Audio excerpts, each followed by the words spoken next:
Hi there, this is Dr. Scanamayo from elderparentcenter.com, where, as always, our mission is to give information to baby boomers and their parents to live longer and better.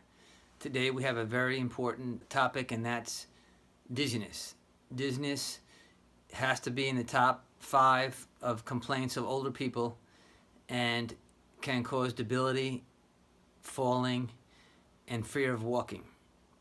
Today we will discuss the aspects of dizziness and how to treat it. The first step is to make sure it's not acute vertigo. Acute vertigo is when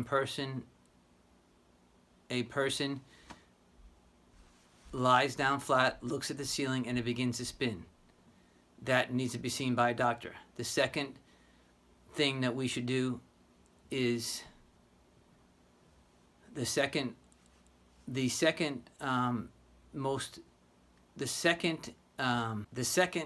important aspect of this evaluation is make sure this is not a blood pressure drop. Very simply done. You have a blood pressure machine at home. Most people who have high blood pressure should have a blood pressure machine at home. As far as I'm concerned, you put a blood pressure machine or cuff on the arm, have the loved one stand up, and make sure the blood pressure doesn't drop. If the blood pressure drops, they need to see the doctor. So the first two things to rule out is acute vertigo and blood pressure dropping.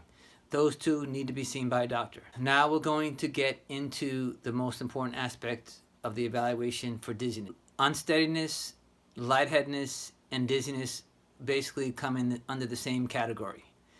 The most common findings associated with these complaints are generalized weakness, mostly of the lower extremities, poor balance, calcium problems in the inner ear, nerve irritation of the lower extremities, or what we call neuropathy, and a B12 deficiency.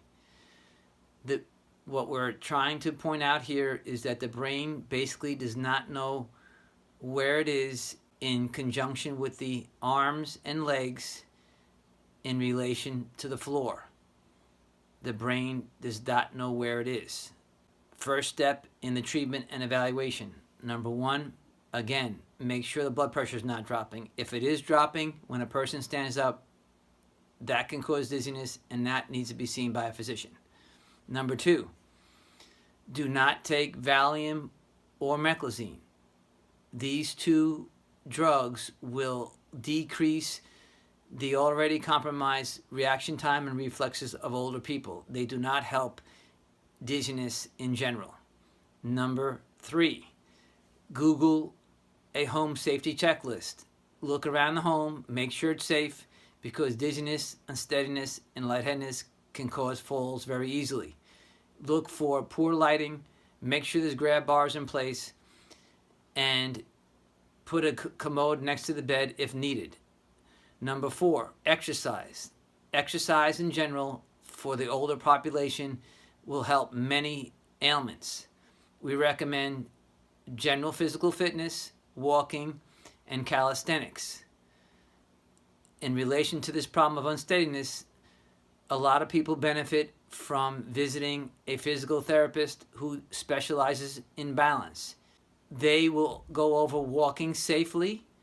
They will also give you information on the Epley exercises.